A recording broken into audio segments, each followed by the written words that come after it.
Welcome, everyone. This is your host, Dr. Ron, host of Dr. Ron, Unfiltered, Uncensored. I want you to think about someone you know. Maybe it's your sister, maybe it's a friend, a patient, someone at the gym. She's tired all the time. Her hair is thinning a little. She's gained weight and cannot figure it out.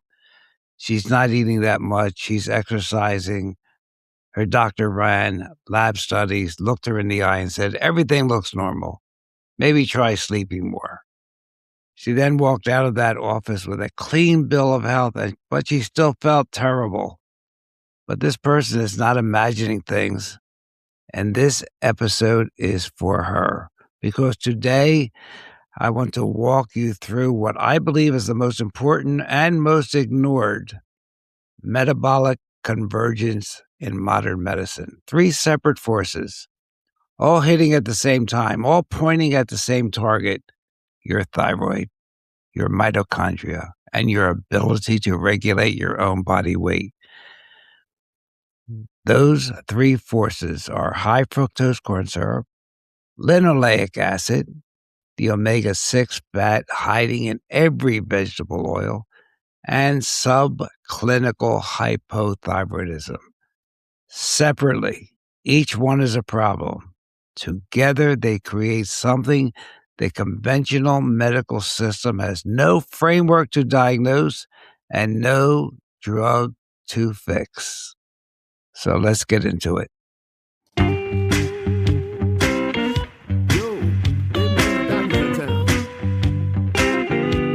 yeah, the doctor's in the house, y'all. He's in the house, man.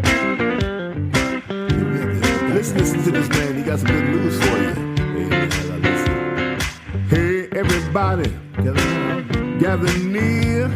The doctor's in the house, so lend him your ear. The things he can say might even make your day. He might even help your pain go away. The doctor is in the house. The doctor is in the house. Let the doctor know what's bothering you. I'm sure he can tell you just what to do. The doctor is in the house. Oh, yes, as you know, I am in the house today. And as I promised, let's get into it. All right. Before I get into the biochemistry, and I promise to keep this accessible, I need to make sure we're on the same page about subclinical hypothyroidism, because this is where the medical system has done people a real disservice. Subclinical hypothyroidism means your TSH, your thyroid stimulating hormone, is elevated.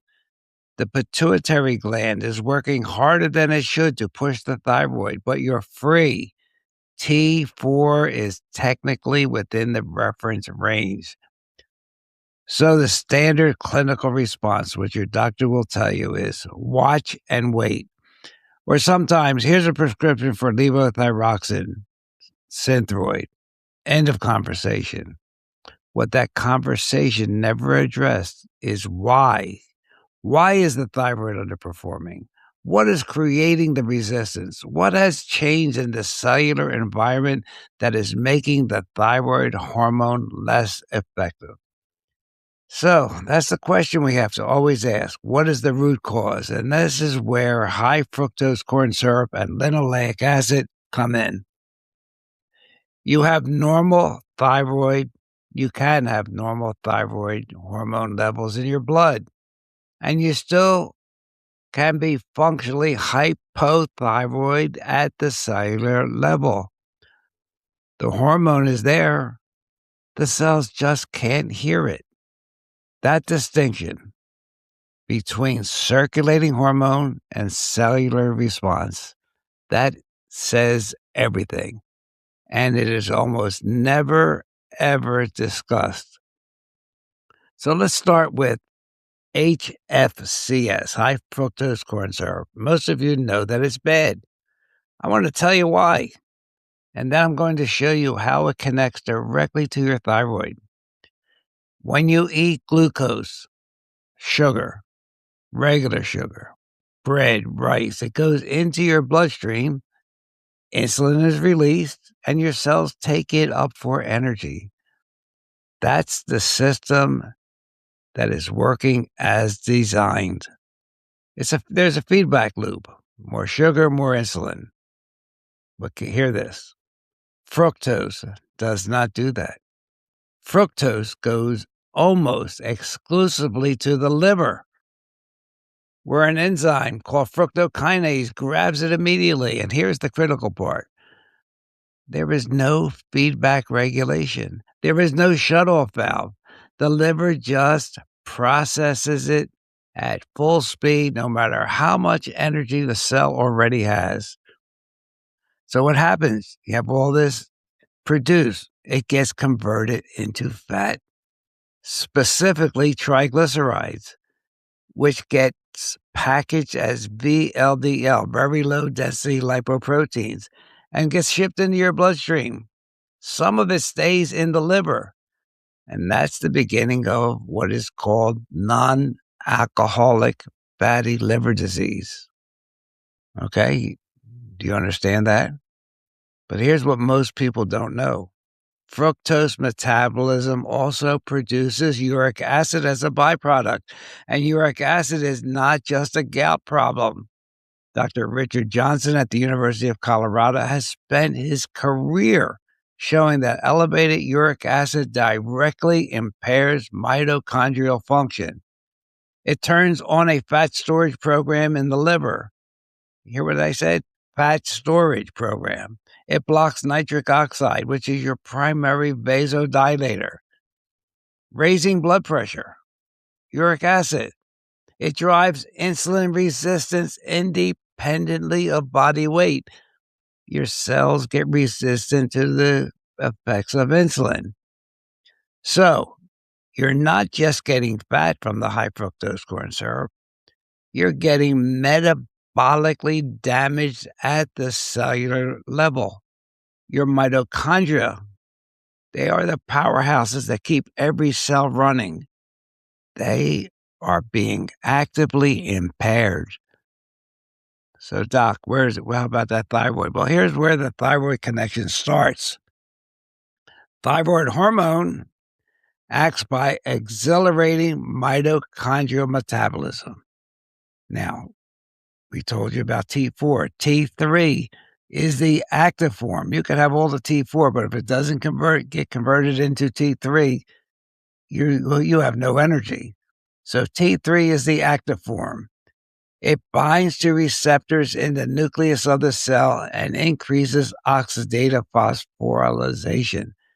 What it does, it literally speeds up the cellular engine. If your mitochondria are, however, damaged and sluggish from the uric acid and the fructose-driven fat accumulation, you know what? Your thyroid doesn't have anything to work with.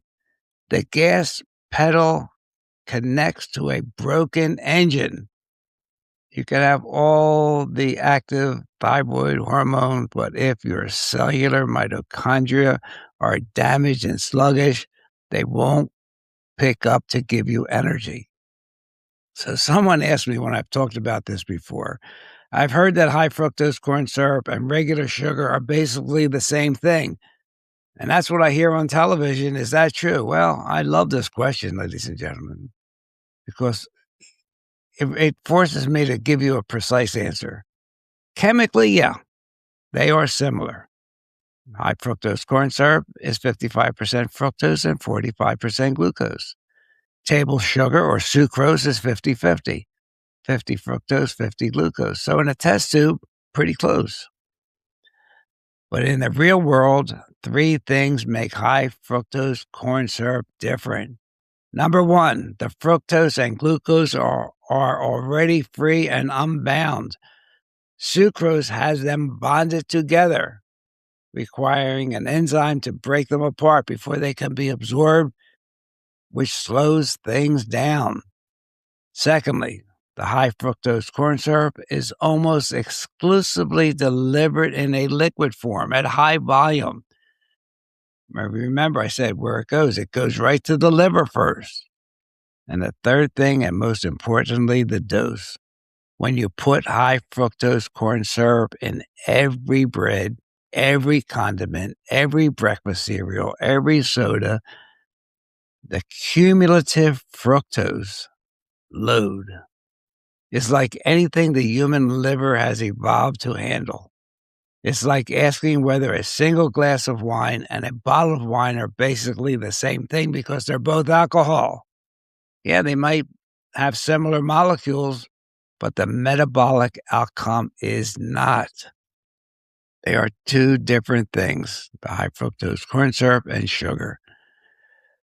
Now let's talk a little bit about the second player in this act. That's linoleic acid, LA. It's an omega-6 polyunsaturated fat and makes up the majority of every vegetable oil you have ever cooked. Soybean oil, canola oil, corn oil, sunflower oil, cottonseed oil, every processed food made with any of these. Every processed food is made with any of these. Remember that, processed. The work of Professor Brian Peskin has been important in drawing attention to what happens when we consume excess LA, excess omega-6. And I want to be specific about what excess means here because Peskin's core argument is nuanced. LA is an essential fatty acid. You can't make it. You need it. The parent omega-6 fatty acid is the precursor to long-chain derivatives your body needs. The problem is not the LA. The problem is the processing, the adulteration, the oxidized, heated linoleic acid, consumed in quantities that are 10 or 20 times higher than anything humans encountered during its evolutionary history. So when you consume that much LA, linoleic acid, it gets incorporated into the cell membranes everywhere in your body. Your cell membranes are supposed to be fluid, dynamic, responsive. Instead, they become increasingly rigid and oxidation prone. And this directly affects hormone receptor function. Think of your cells getting wrapped in cellophane, wrapped in saran wrap. Now, here's the connection to the thyroid. And I think it's something that is really clinically compelling, but nobody talks about. Thyroid hormone receptors are, guess what? Embedded in the cell membrane and the nucleus. The receptor's ability to bind the T3, that's the active part of the thyroid hormone, and initiate a response depends on the fluidity and structural integrity of that cell membrane and the environment around it. When that membrane is saturated with oxidized LA, remember that's the adulterated or processed. So when that membrane is saturated with that, it becomes stiff, damaged, pro-inflammatory. So those receptors are physically compromised. Well, the T3 shows up to do the job, but the receptor does not respond properly because of all the oxidized, processed LA. So this is really, think of this, it's a receptor resistance. It's the same concept as insulin resistance, but now we're talking about the thyroid hormone. It could be the same for oxygen. You could have 100% oxygen and be deficient in oxygen, not breathing properly because of this oxidized linoleic acid. So now you have a person, they have a normal T3 in their blood test. Their doctor looks at the lab and says, oh, you're fine. It's within normal limits. But at the cellular level, the receptor cannot hear the signal because the membrane that it's sitting in has been structurally compromised by decades of linoleic acid accumulation. The T3 is there, but the cell is not recognizing it, so it can't act on it. So what happens? The pituitary sends out more thyroid-stimulating hormone, TSH. Their TSH goes up slightly because the pituitary is sensing something is off here. free T4 is normal. So the official diagnosis is subclinical hypothyroidism, etiology unknown. That means the cause unknown. The etiology is not unknown. It's sitting in your pantry. It's sitting in those processed foods or ultra-processed foods. Well, another question I've gotten is, my doctor wants to put me on levothyroxine for subclinical hypothyroidism, and my TSH is 5.2. Should I just take it? Well, I'm not going to tell you what to do. That's between you and your physician. But I will tell you what the question is that I'd want answered before agreeing to that prescription. What is that question? That question is, why is my TSH elevated? Is it because my thyroid is not making enough hormone? Or is it because my cells are not responding to the hormone already in my circulation? And they are two completely different scenarios. Levothyroxine makes sense for the first one. It adds more hormone to a system that is not producing enough. But if the problem is receptor resistance from damaged membranes, you're adding more hormone to a system that already can't hear it. You're turning up the radio in a room where the speaker is broken. What I'd be looking at instead is this. What is this person eating? How much vegetable oil? How much high fructose corn syrup? What does their fasting triglyceride look like?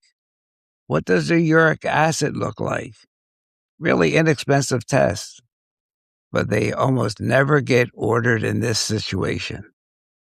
Now let's just go a little further, because this really gets interesting when you get down to the cellular level.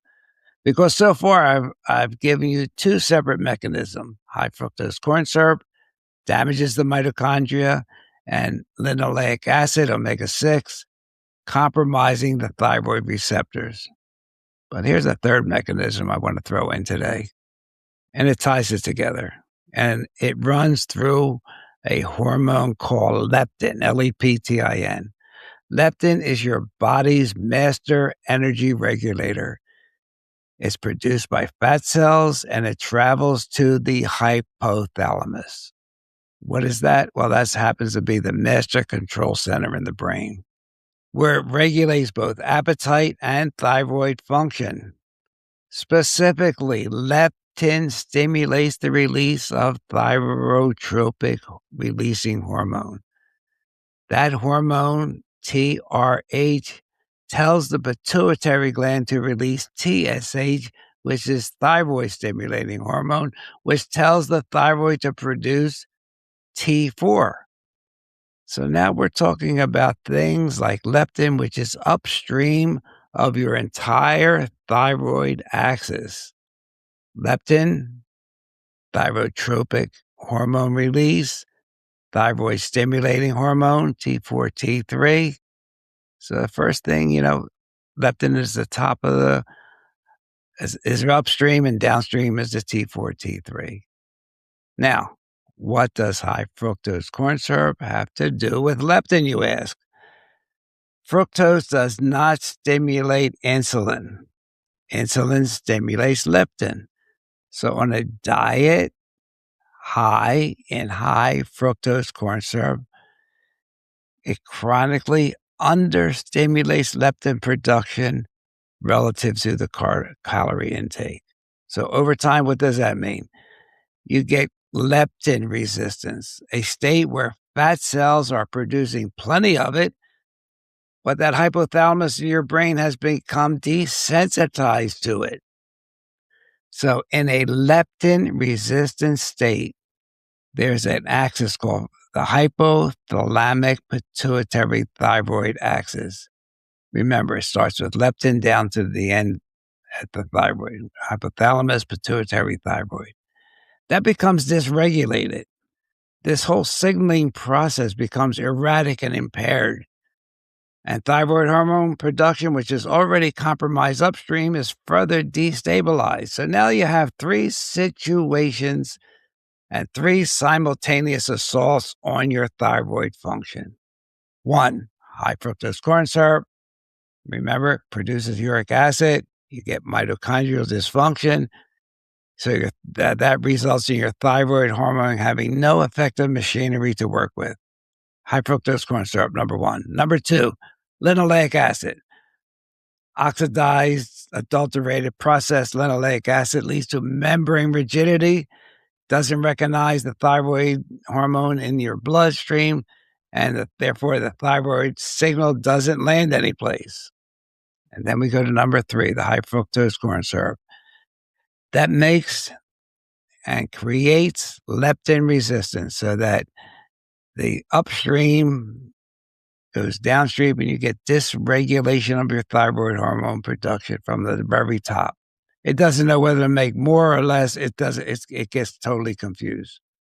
Any one would be a problem. All 3 together create a state of profound functional hypothyroidism in a patient whose labs look, in conventional terms, essentially normal. Exercise more, whatever. I mean, nothing's going to work because your doctor has not drilled down to the cellular level. So is there any way to reverse it once you have subclinical hypothyroidism? Is that just where you're at? Well, that's a question that I get a lot because the answer is hopeful. And it's one that I don't hear from the mainstream endocrinologists because mainstream endocrinology isn't looking at the root cause. The mechanisms I've described today are not irreversible. Cell membranes turn over. You get new ones every so often. The half-life of linoleic acid in fatty tissue is estimated to be 680 days, roughly 2 years. Well, what does that mean? Well, that means that within a sustained reduction of linoleic acid intake, your membrane composition meaningfully improves over 1 to 2 years. And your receptors can be, their sensitivity to the hormones can be restored. Mitochondrial function is also recoverable. The research on mitochondria biogenesis, making new ones, the creation of new, healthy mitochondria, it's out there, and it shows that it responds to dietary change, specific nutrients, including coenzyme Q10, magnesium, and exercise. Leptin resistance, it takes a little longer for this, but it'll respond to dietary changes, especially reducing the fructose load that is chronically blunting the signal. Sorry to say it's fixable, but it's not a quick fix. But it is the only real fix, and it addresses causes rather than managing the symptoms. So, what's the final message here today as we close out? If you're tired, cold, struggling with your weight, watching your hair get thin, experiencing brain fog, and you go to your doctor, he runs all tests, and the doctor tells you your labs are normal or borderline, well, let me tell you, you're not crazy. You're not lazy.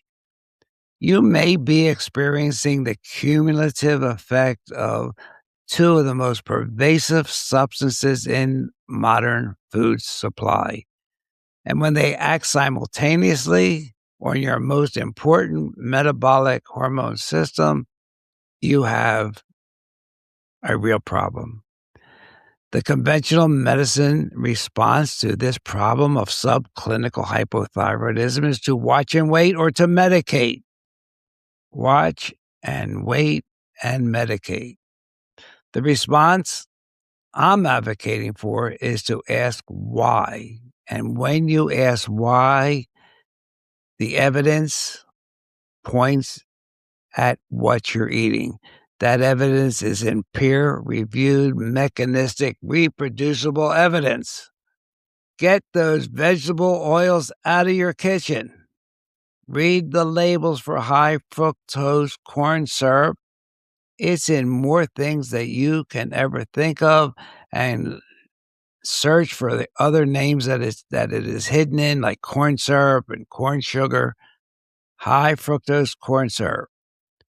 Get it out. Support your mitochondria. As I've said, become a mitochondriac.